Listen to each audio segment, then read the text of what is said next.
Bienvenidos a Nordestinos. Los invitamos a conocer las 4 universidades del NEA para ir recorriendo un poco más de la mano de sus científicos. Y en este caso nos vamos a la provincia de Chaco y al impenetrable, al bosque nativo que ocupa el 43% de esta provincia. Y allí conocimos un poco más el abordaje antropológico que vienen realizando y sobre todo con el problema ambiental que tienen, porque justamente es la soja la que viene devastando gran parte de este monte nativo. Hablamos con sus protagonistas y también con los participantes de la red Yaguareté que vienen pidiendo un propio espacio para poder conservar justamente la especie. Nos vamos a la provincia de Chaco para conocer la historia en el monte nativo del NEA.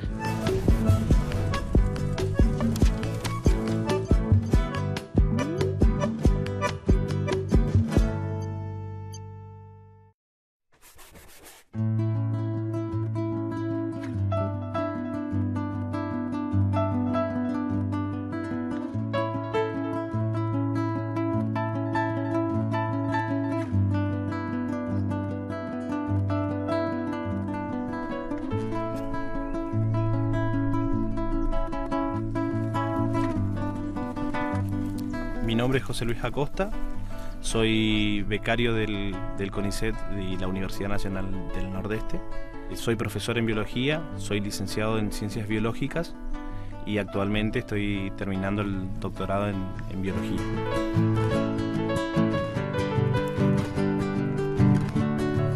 El nombre de mi proyecto se denomina Estructura de una comunidad de lagartos del Chaco semiárido de Argentina. Tiene como finalidad analizar la composición de especies, es decir, qué especies de lagarto están presentes en esta región del impenetrable chaqueño. Parte de los objetivos son determinar la dieta, tanto intra como interespecífica, es decir, de qué se alimenta cada especie y si hay variación entre machos y hembras y entre juveniles y adultos, y también describir el patrón de actividad a lo largo del año, es decir, qué especies están presentes en qué estaciones del año y en qué meses, y a la vez también el patrón de actividad diario, es decir, si las especies tienen picos de actividad en el mediodía o si tienen picos de actividad a la mañana o a la tarde, o si tienen picos de actividad a la mañana y a la tarde o a la noche también incluso. Este proyecto se encuentra enmarcado dentro de un proyecto macro que es financiado por la Universidad Nacional del Nordeste a través de la Secretaría de Ciencia y Técnica, que se denomina Taxonomía, Biodiversidad y Conservación de la Herpetofauna de Corrientes, Chaco y Formosa. Este proyecto macro tiene como finalidad generar conocimiento sobre la riqueza de especies, describir especies también, ya que resolver conflictos taxonómicos es uno de nuestros objetivos, y también generar conocimiento acerca de cuál es la distribución de las especies con respecto a algunas regiones o provincias fitogeográficas, relacionar esta distribución de las especies con respecto también a parámetros abióticos, como por ejemplo el clima, la temperatura, la cantidad de precipitación, y también comparar o analizar la riqueza de especies para determinar áreas de conservación, lo cual es importante a fin de evaluar la efectividad que tienen las reservas actuales con respecto a la distribución de las especies y a la biodiversidad en sí. Actualmente la política de conservación de lagartos o políticas de planes de manejo es prácticamente escasa o nula. Y las especies del impenetrable chaqueño, del Chaco semiárido, tienen una ecología y los conocimientos acerca de las especies son básicamente muy pocos, sobre todo en cuanto a los aspectos ecológicos. O sea, se sabe muy poco acerca de qué se alimentan, cómo se reproducen, cuál es el periodo de actividad de estas especies, si tienen posturas múltiples o si tienen una sola postura, la abundancia de las especies. También se sabe muy poco acerca de cómo se encuentra, cuál es el estado actual de las poblaciones. Alrededor del 40% de las especies registradas en el país se encuentran representadas en esta región. Superando las 20 especies de lagartos tenemos en la región del Chaco seco. Lo que se pretende es buscar generar el conocimiento, digamos. Entonces estamos estudiando qué comen, cómo se reproducen en el periodo de actividad.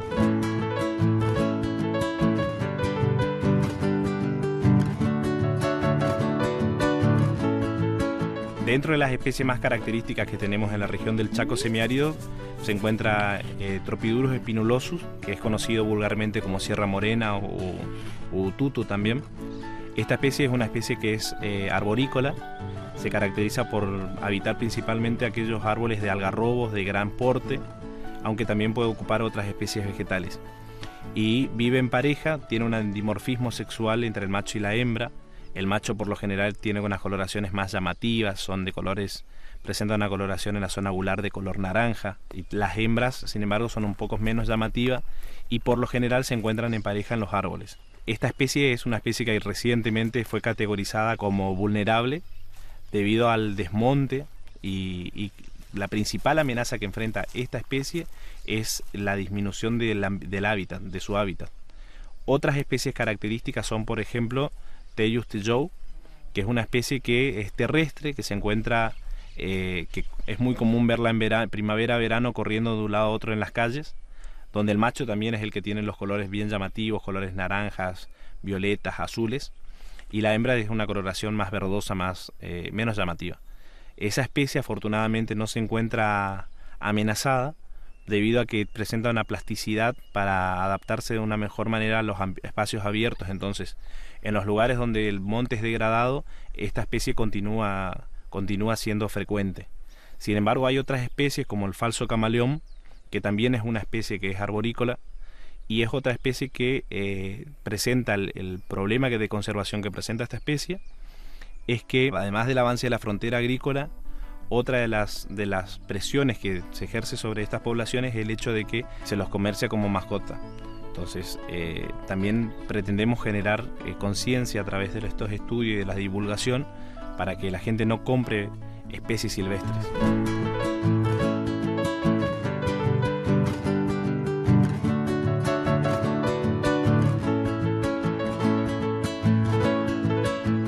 Otras especies comunes también y que son muy frecuentes y cotizadas o codiciadas por el cuero, por ejemplo, son el lagarto overo y el lagarto también el lagarto colorado.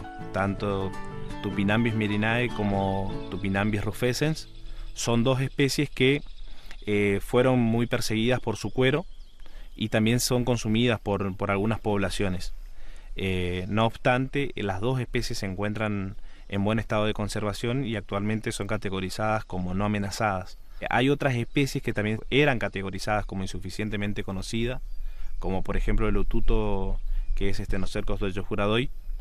Es una especie que recientemente, a través de los datos que vamos generando, nos permitió categorizarlas no como insuficientemente conocidas, sino como una especie vulnerable, ya que a través de este trabajo nosotros aportamos datos acerca del modo de reproducción, cuál era el tamaño de su camada, cuál es la alimentación sobre la cual se basaba y cuál era la abundancia de sus poblaciones también. Otras especies comunes, por ejemplo, son una lagartija de cola roja, que es muy llamativa, de tamaño pequeño, que se encuentra siempre en el sotobosque o entre la hojarasca. Es una especie que estaba categorizada como insuficientemente conocida. Sin embargo, a través de este trabajo nosotros pudimos recabar información acerca de la actividad, de la abundancia, del microhábitat, de la reproducción, y eso nos permitió también categorizarla como vulnerable y no como insuficientemente conocida. Entonces, de ahí la importancia también de este trabajo que aporta conocimiento para categorizar o para establecer categorías de conservación sobre las especies y hacer énfasis en aquellas especies que tienen algún grado de amenaza o de vulnerabilidad.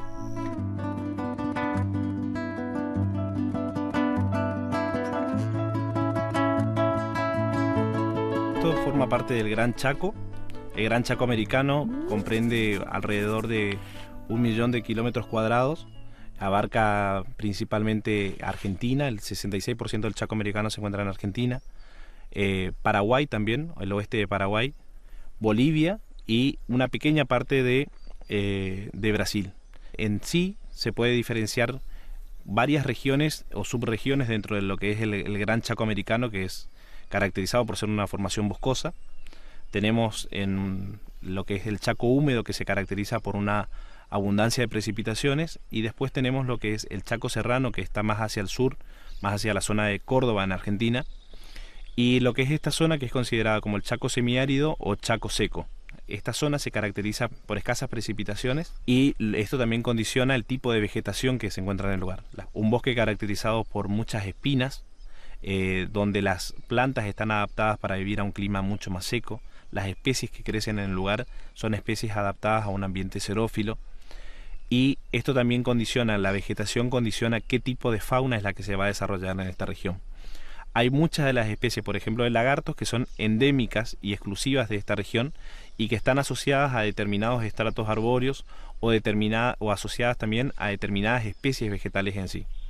Entonces, de ahí la importancia de preservar no solamente a una especie en particular de un lagarto, sino de preservar la gran cantidad de la diversidad, digamos, paisajística que tenemos, la diversidad de ecosistemas.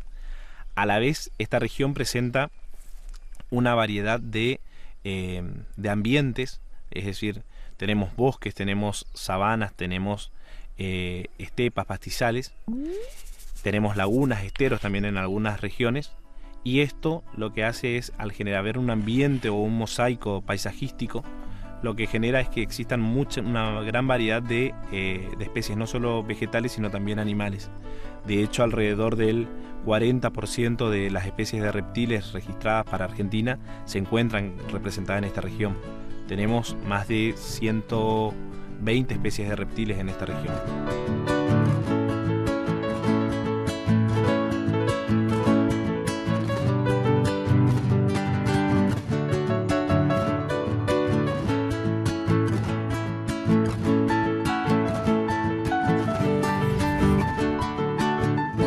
Quédate en Nordestinos porque seguimos nuestro recorrido y en el próximo bloque nos vamos a la provincia de Misiones para ver cómo vienen trabajando para proteger la especie del yaguareté.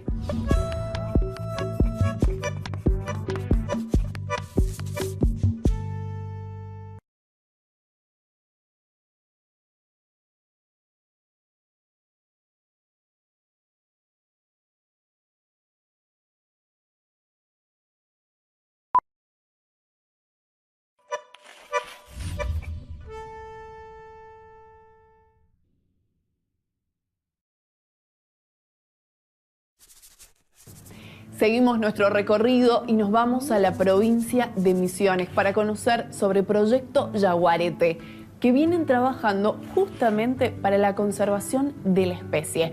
Con tareas de rastreo y monitoreo vienen buscando más conocimiento sobre la especie para poder conservarla. Y nos vamos al norte de la provincia de Misiones, a Iguazú, para conocer más sobre el Proyecto Yaguareté.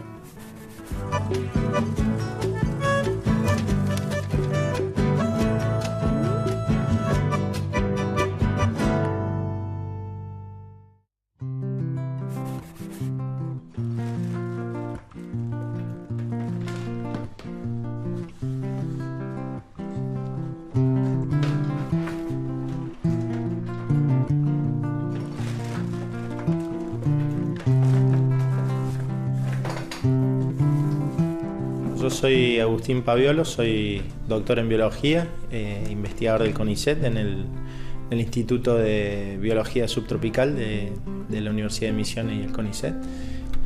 Y yo llegué en el año 2001, comencé a hacer mi tesis de grado y en el desde entonces, desde el 2003 vivo permanentemente en Puerto Iguazú, o sea, ya hace varios años, ¿no?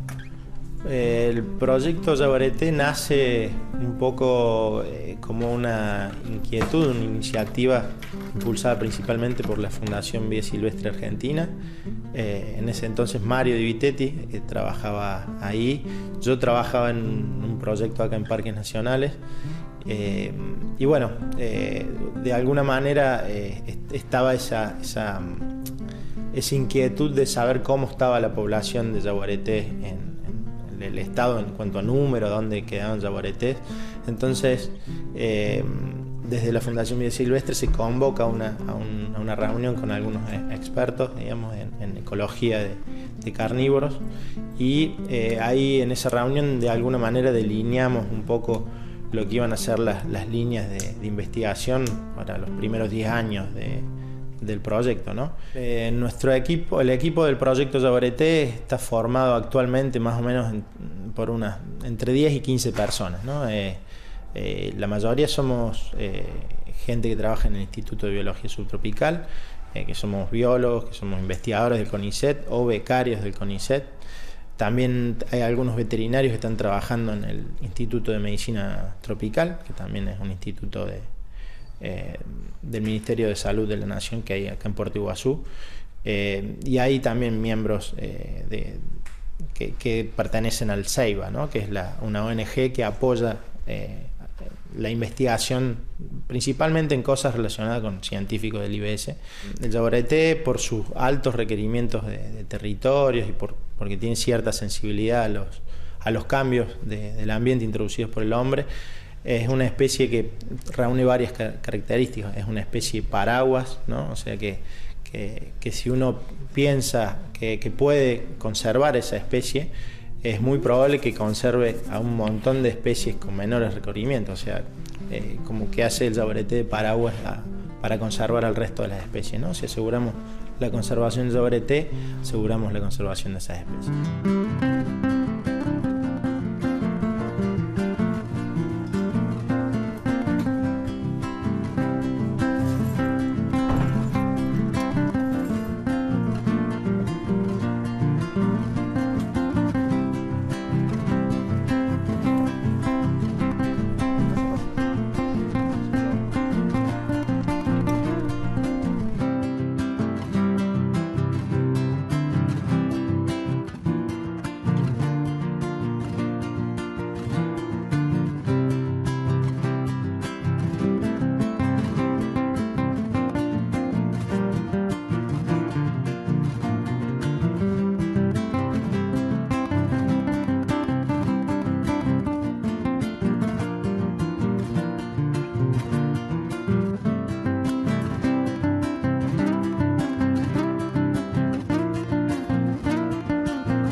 Por otra parte, también es una especie clave en cuanto a su función en el ecosistema. Es un gran depredador y a través de su acción depredatoria regula las poblaciones de muchos herbívoros e incluso pequeños carnívoros que habitan la selva, y eso trae aparejado un montón de cambios en los procesos, en un montón de procesos, ¿no? Que muchas veces uno piensa que el Yaguareté no tiene nada que ver con la dispersión de semillas, pero sí termina teniendo un impacto muy grande, ¿no? Esas son especies que son poco abundantes, pero que tienen un impacto muy grande en todo el ecosistema, ¿no? Esas son las especies claves. Y bueno, y también es una especie muy carismática, ¿no? Entonces es fácil para llamar la atención de la sociedad sobre cuando hay un problema de conservación.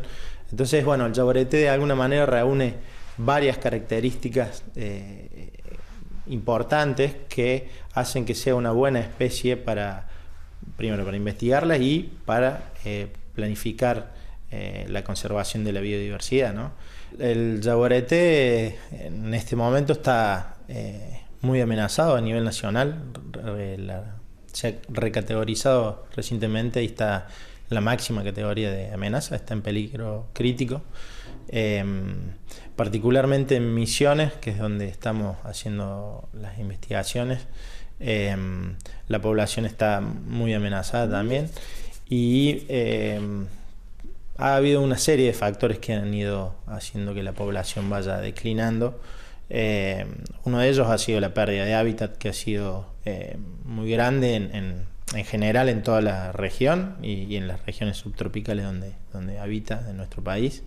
Eso tal vez donde no hay selva o no hay esos bosques donde se pueda refugiar, en este momento la especie no está presente. Pero bueno, más allá de esa pérdida de hábitat, la principal amenaza, digamos, los yaguaretés que están viviendo en Misiones es la caza furtiva, ¿no? Todavía hay bastante caza furtiva en Misiones, es una práctica cultural que antes estaba muy extendida, que amenaza a la fauna en general, y también cuando se encuentra un cazador con un yaguareté también le dispara, y realmente es lo que hemos visto que es la principal amenaza. Hemos modelado, digamos, cómo la población va a cambiar de acuerdo a cambios en distintas amenazas, y vemos que el mayor efecto que tiene es la amenaza esta de la caza furtiva, de la mortalidad del yaguareté por cazadores, ¿no? Otra causa de mortalidad que en el pasado se daba bastante y que puede volver a suceder es la mortalidad por conflictos con gente que hace ganadería, ¿no? O que tiene animales domésticos. Eso es un conflicto un poco más complicado de resolver, porque bueno, hay pérdidas económicas entre medio, hay choque de actividades económicas con la conservación, pero también yo creo que es perfectamente compatible si se hace de buena manera la ganadería con la conservación del yaguareté y de la biodiversidad, ¿no?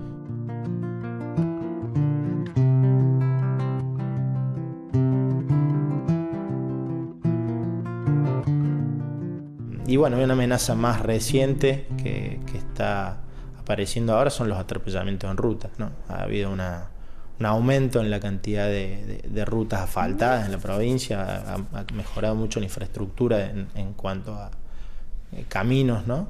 Y eso ha hecho que haya un aumento de tránsito y un aumento de las velocidades, y bueno, eso inevitablemente es una cuestión probabilística, ¿no?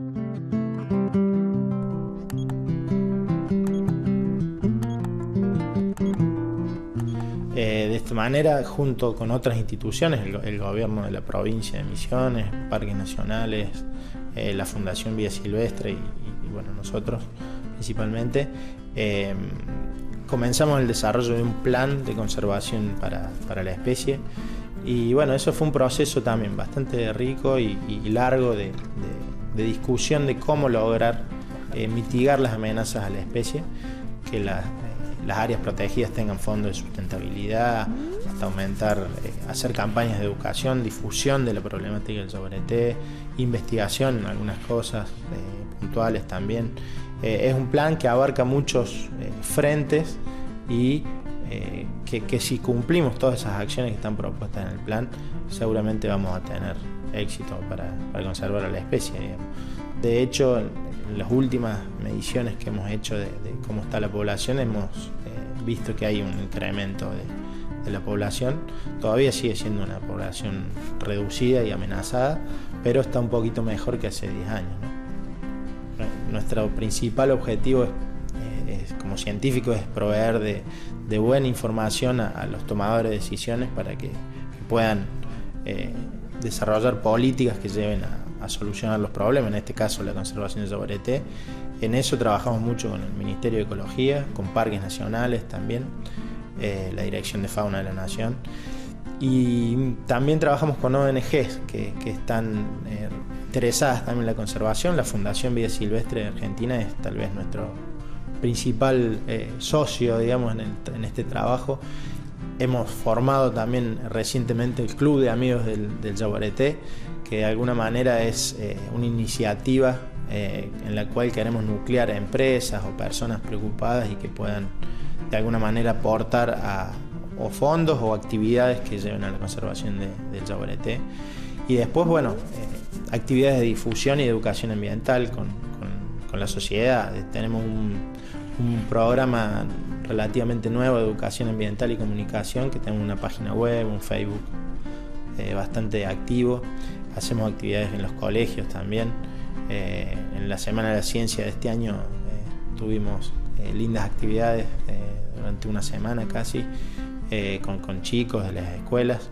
Nosotros somos de la idea de que nos tenemos que relacionar cada vez más, ¿no? Porque es de alguna manera la forma en la cual uno transfiere el conocimiento, transfiere las inquietudes que surgen de los datos que obtenemos como científicos, y los que van a cambiar las cosas son todas esas instituciones, todas esas personas, no solo nosotros, digamos, como un grupo de científicos, ¿no? Entonces es una parte importantísima es poder devolverle a la sociedad o a distintas instituciones y personas de la sociedad ese conocimiento que generamos para causar cambios, ¿no?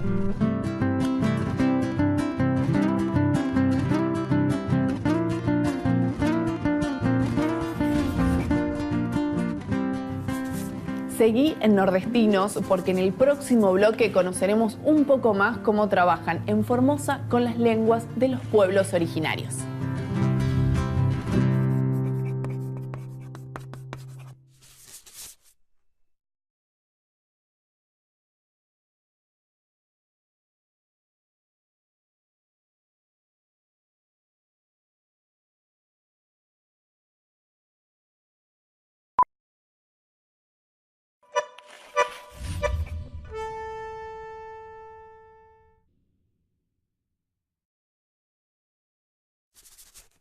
Y ahora nos vamos a la provincia de Formosa para conocer más sobre el trabajo del Instituto de Investigación Lingüística de la Universidad Nacional de Formosa. Y allí vienen trabajando con la lengua wichi, que se habla en 3 provincias argentinas. Partiendo desde el lugar y un análisis gramatical, el Instituto de Investigación Lingüística de Formosa viene trabajando para estudiar un poco más esta lengua que se sigue conservando. Nosotros estuvimos con sus investigadores y nos contaron cómo vienen desarrollando, partiendo desde el contexto de esta lengua.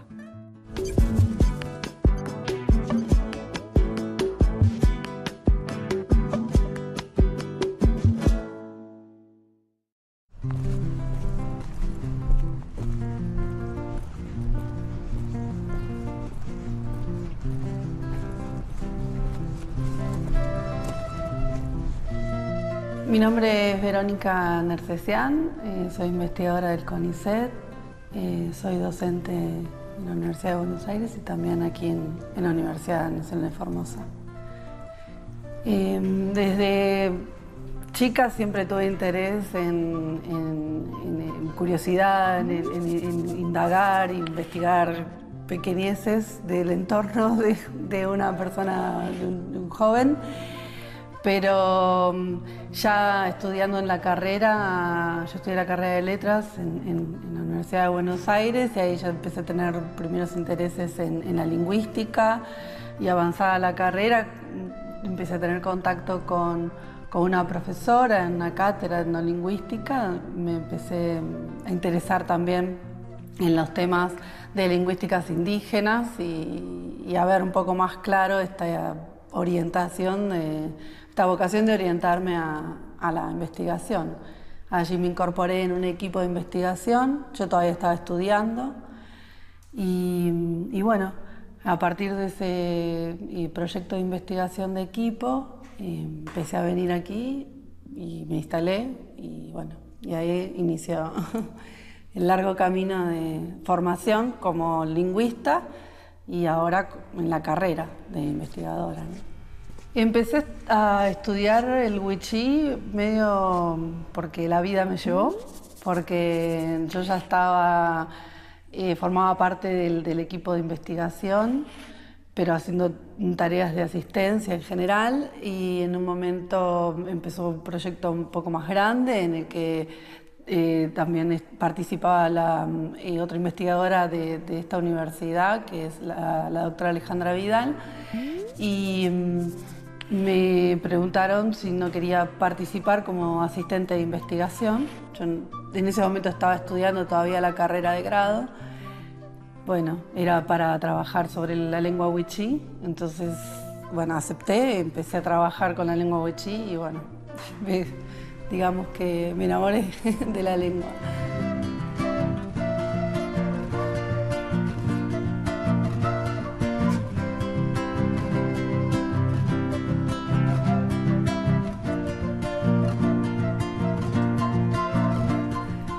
Desde allí empecé a descubrir cómo es, a encontrar grandes intereses y bueno, así fue que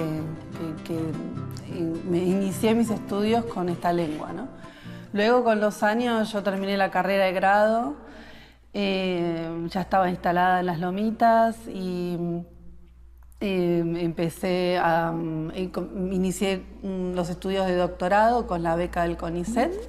Yo hice toda la formación con las becas de doctorado de CONICET y allí ya entonces formulé un proyecto para el estudio de la lengua, y este proyecto tenía que ver con el estudio de la gramática de la lengua wichí. Durante el proceso del estudio de la gramática de la lengua wichí, hicimos un curso de gramática de wichí destinado a docentes wichí y estudiantes. Como resultado del curso que hicimos, de este curso que mencioné antes, que hicimos en Las Lomitas, esos materiales que preparamos para ese curso luego los convertimos en un manual, ¿no? Entonces lo adaptamos, agregamos ejercicios, agregamos información que tal vez no estaba en los primeros materiales iniciales que habíamos armado para el curso, y lo convertimos en un libro que es un manual teórico-práctico de gramática wichí, que consta de 3 volúmenes. El primero ya se publicó ya por la universidad, por la editorial de la UNAF, y lo presentamos a principios de este año.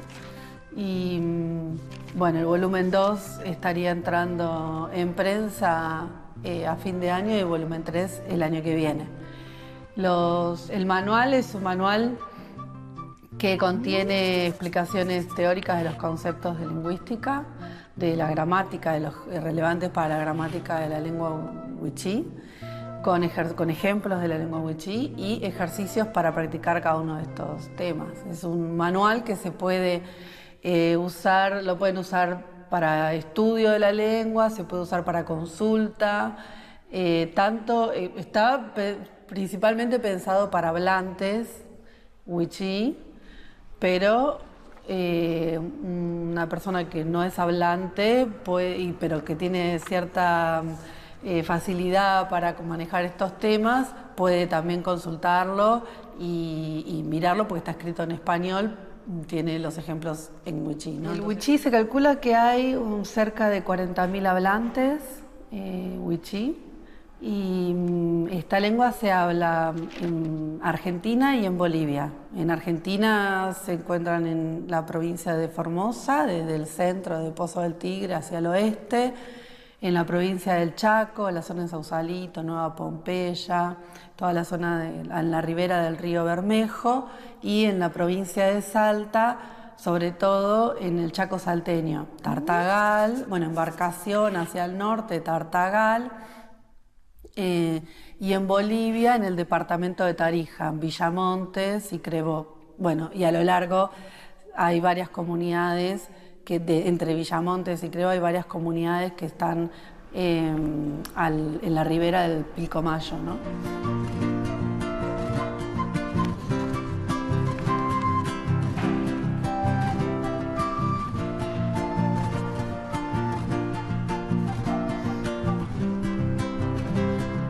Ahora estamos empezando una investigación que está centrada en las variedades lingüísticas de esta lengua.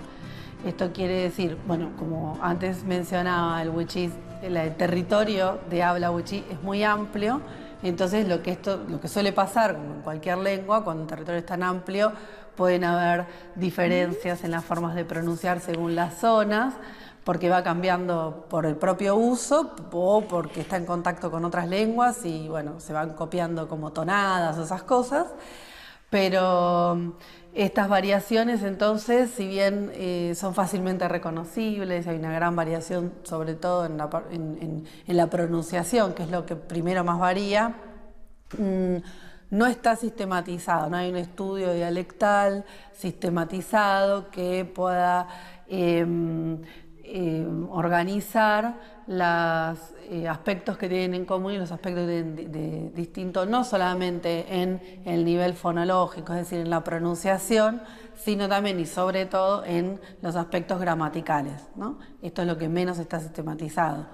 En este trabajo que estamos haciendo actualmente de investigación sobre la variación dialectal, armamos un equipo donde participan wichís de distintas zonas, de Formosa, de Salta también y del Chaco, y lo estamos haciendo de la mano de una revisión histórica de la historia del pueblo wichí, ¿no? De tratar de poder armar un relato de la historia wichí, porque hay relatos fragmentados o testimonios, hay muchas compilaciones de testimonios de los ancianos.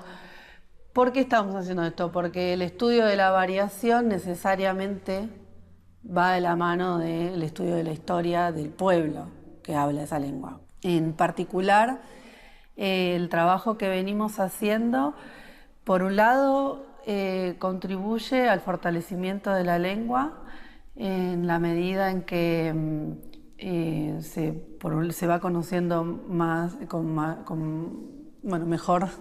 mejor manera cómo es la gramática, cómo son los sonidos. Cuando decimos gramática estamos hablando de cómo se forman las palabras, cómo se arman las oraciones, cómo se construyen los textos, y los sonidos. Cuando hablamos de los sonidos, ¿cuáles son esos sonidos? ¿Cómo se pronuncian? ¿Cómo se combinan entre sí? Bueno, la descripción de todo esto permite que la lengua se pueda explicar a otros, ya sea a otros hablantes wichí o otros hablantes de otras lenguas que quieran aprender el wichí como segunda lengua. Entonces, este tipo de descripciones, luego, a partir de este tipo de estudios lingüísticos y de descripciones gramaticales, se pueden elaborar materiales didácticos para enseñar la lengua en las escuelas, por un lado, por el otro, para enseñar el wichí como segunda lengua, por el otro, al tiempo que se van formando recursos humanos, digamos, que se van formando wichís en conocimientos lingüísticos, que van adquiriendo una reflexión metalingüística, también van pudiendo desarrollar sus propias iniciativas con respecto a distintos tipos de actividades que involucran una cierta militancia lingüística, ¿no? Es decir, la verdad que para que una lengua se siga hablando hay que hablarla, básicamente, hay que usarla.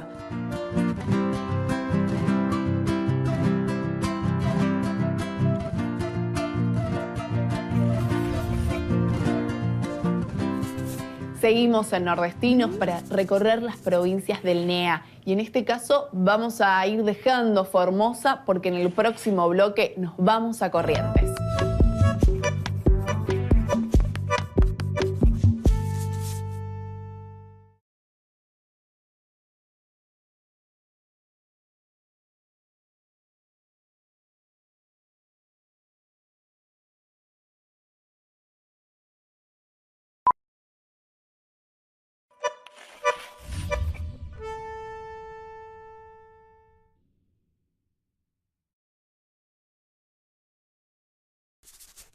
Seguimos compartiendo con ustedes Nordestinos y ahora nos vamos a la provincia de Corrientes, porque allí la Universidad Nacional del Nordeste, el Ministerio de Salud Pública y el CEPSAN vienen realizando un trabajo de investigación en cuanto al veneno de las serpientes típicas de la región. Allí este grupo de investigadores extrae el veneno, lo investiga, capacita y concientiza en las escuelas sobre el veneno de las serpientes. Nos fuimos hasta la provincia de Corrientes, hasta el Serpentario, y allí estuvimos con los investigadores, quienes nos contaron sobre su proyecto y el trabajo que vienen desarrollando en la provincia de Corrientes.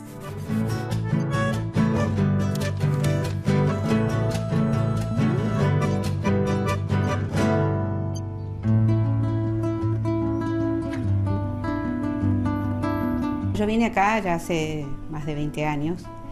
Prácticamente toda mi carrera profesional la hice acá.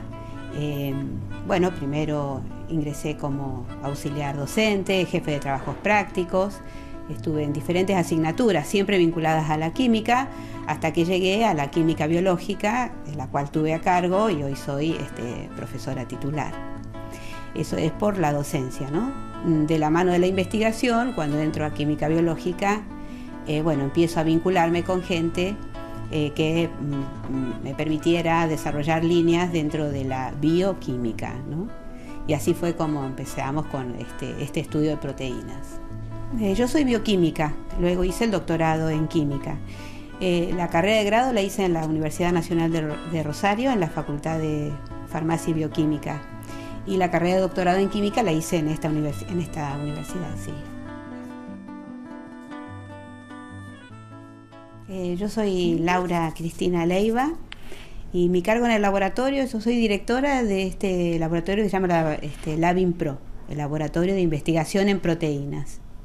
También soy profesora titular de Química Biológica, ¿no? En la facultad.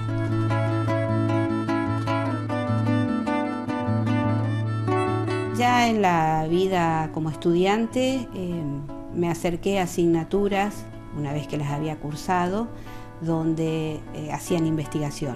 En ese caso fue físico-química, pero donde estudiaban físico-química de biomoléculas. Así que bueno, me inicié, además de seguir con el cursado como alumna, ingresé a la cátedra como ayudante de docencia, pero haciendo investigación.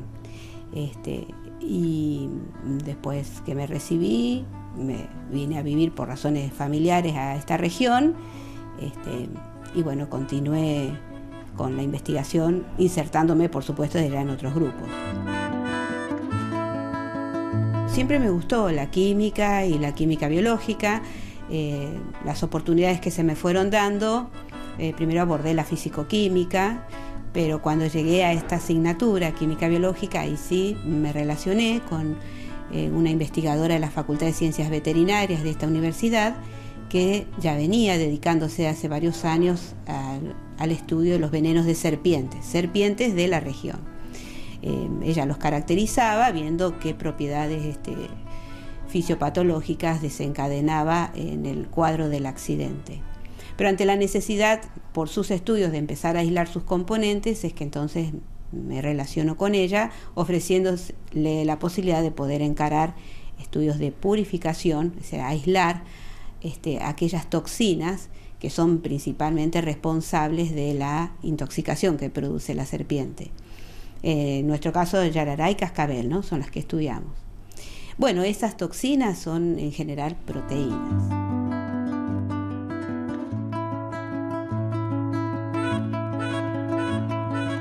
Por ser docente en química biológica, dentro de los temas me apasionaban las proteínas, porque son centro de la vida.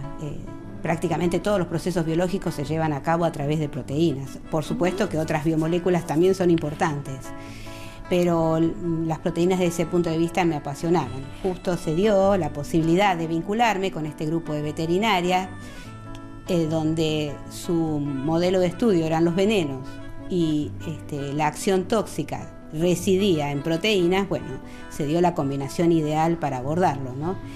Un tema donde involucra realmente organismos que habitan la región, donde se pueden desarrollar alternativas en suelos antiofídicos. O sea, nos ofrecía todo un desafío, no solo estudiar el veneno, sino también introducirnos en el campo de la farmacología, mejorando o intentando mejorar los suelos antiofídicos. Es decir, nos abría un abanico de posibilidades que, bueno, ideal para un investigador.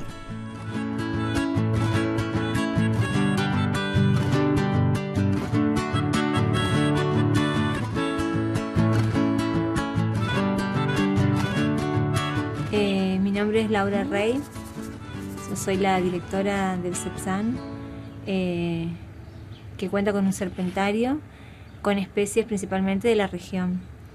Este serpentario tiene la finalidad de llevar a cabo proyectos de investigación junto con la universidad. También trabajamos con salud pública de la provincia y hacemos cursos de capacitación, talleres, cursos, charlas en todos los niveles educativos, desde jardín de infante hasta universitarios. El cuidado de las serpientes es bastante arduo, es un trabajo diario, muy importante la higiene de estos animales, sobre todo porque son animales que los que tenemos en el serpentario, sobre todo las venenosas, las que tienen glándulas tóxicas, se utilizan para proyectos de investigación. Se le hace extracción de veneno y ese veneno se usa para distintos proyectos que se hacen en la universidad. Por lo tanto, esos animales tienen que estar en muy buenas condiciones sanitarias para que la calidad del veneno sea buena. Las técnicas de extracción van a variar de acuerdo a la especie. Hay dos grupos de serpientes que se le hace extracción, a las yarará, por ejemplo, y cascabel, que son las llamadas víboras. Tienen una técnica diferente porque son más peligrosas. En el caso de las culebras, como en el caso de las imágenes, que es una filodria, son de más fácil manejo, pero como tienen boca pequeña y colmillos muy pequeños, la extracción se hace colocando un capilar en el colmillo y masajeando la glándula. Estas técnicas se hacen siempre con 2 operarios mínimo. Uno el que hace la extracción o el manejo, digamos, de la glándula, masajeo de la glándula, y el otro que sostiene el animal para evitar daños al animal y daños al operador. Bueno, una vez extraído el veneno se lo deseca, se le saca todo su líquido para su mejor conservación y se lo guarda en recipientes en freezer, ¿sí? Y ahí va a tener distintas aplicaciones. Generalmente va a la universidad, a la Facultad de Ciencias Exactas.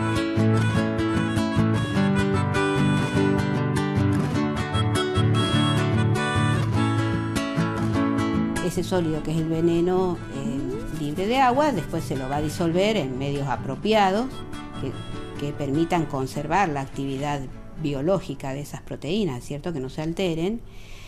Y sometemos a procesos de purificación a través de columnas cromatográficas, se llaman, ¿no? Que se ocupan de separar por distintos principios estos componentes activos. Los distintos principios puede ser que las separe por tamaño, por carga, por fuerzas, por hidrofobicidad, por ejemplo. Bien, entonces ahí uno colecta fracciones donde estará la proteína que nos interesa, bueno, más o menos pura. Si no está pura, deberá someterse a una nueva etapa cambiando el principio separativo. Para esto no hay un protocolo fijo, sino que uno lo debe adaptar a las características de esa proteína, ¿no? Y acá caigo de nuevo en esto de que aquí prácticamente no es una tarea rutinaria. Cada molécula te va a someter al desafío de aislarla y tenerla en condiciones de pureza. Se hacen controles, se llaman electroforéticos, que nos permite ver la proteína si está pura o no, y una vez que uno la tiene pura, la somete a distintos ensayos químicos, bioquímicos o a veces hasta biológicos. Bueno, si hay que comprobar que esa proteína puede ser hemorrágica, pues ahí habrá que usar un animal, normalmente son ratones, donde uno constata que induce hemorragia. O hay otros ensayos que se pueden hacer perfectamente in vitro, por ejemplo, probar si tiene acción coagulante, se ocupa un fluido biológico que se llama plasma, o una solución de fibrinógeno, y uno ve si ahí coagula o no. Bueno, así es como uno va encarando de acuerdo a las propiedades que quiere evaluar. Tenemos líneas celulares también en este laboratorio, donde lo que se busca es reemplazar justamente el animal, tratar de ocuparlo lo menos posible. Entonces muchas propiedades tóxicas a nivel de células se las prueba directamente en línea celular. Y recientemente nos abordamos ya a estudiar aquellos componentes que tienen propiedades farmacológicas. No serían en principio lesivos al tejido, o sea, no dañarían el tejido, pero sí tendrían propiedades que, como les digo, que podrían ser útiles desde un punto de vista farmacológico. Por ejemplo, se ha demostrado que tienen propiedades antibióticas. Bueno, queremos ver si de estos componentes que queremos aislar y estudiar, que hemos empezado a aislar, bueno, tienen ese potencial uso farmacológico como antibiótico. Otros tienen potencial uso como antineoplásicos, ¿sí? En la búsqueda del tratamiento del cáncer. Nosotros abordaríamos un estudio muy preliminar, ¿no? De demostrar si tiene o no esa capacidad. Otras moléculas tienen propiedades antiagregantes de plaquetas. Entonces también se podrían abordar estudios relativos a tratar enfermedades que tienen que ver con alteraciones de la hemostasia. Así que bueno, ese es el reciente desafío que estamos abordando.